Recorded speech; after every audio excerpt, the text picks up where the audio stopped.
এখানে মূলত তিথি এবং ফারহানের সংসার দেখানো হয়েছে। তিথি, যিনি একজন বাংলাদেশের সুপারস্টার অ্যাক্ট্রেস, অভিনয়কে প্রায়োরিটি দিতে গিয়ে তার সংসারটাকে কিছুটা সেকেন্ড প্রায়োরিটিতে রেখেছেন। একই সঙ্গে তার হাজব্যান্ড ফারহান একজন ফিল্ম মেকার এবং সেই সঙ্গে অ্যাক্টিভিস্ট, সেও তার ক্যারিয়ারকে প্রাধান্য দিতে গিয়ে তার সংসার নিয়ে চিন্তা করার মতো সময় বের করে উঠতে পারেননি। তো একদিন তিথি এক জায়গায় ঘুরতে গিয়ে তার মনে হলো, মানে তারা তো অনেক ফ্যানদের খপ্পরে পড়েন, অনেক সময় ফ্যানদের একজন তাকে প্রশ্ন করে বসে, আপা আপনারা বাবু নেন না কেন?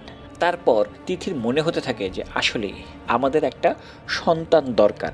সেই সন্তান ধারণ করতে গিয়ে তারা বিভিন্ন প্রবলেমের ভেতর দিয়ে যায়, যেটা সাধারণত হয়ে থাকে বাঙালি মেয়েদের ক্ষেত্রে। একটু বয়স হয়ে গেলে কনসিভ করা নিয়ে কিছুটা প্রবলেম ফেস করতে হয়, এখানেও ঠিক তাই হয়েছে। তো এর ফলে তারা আশেপাশে ছোটোখাটো সমস্যা ফেস করতে থাকে।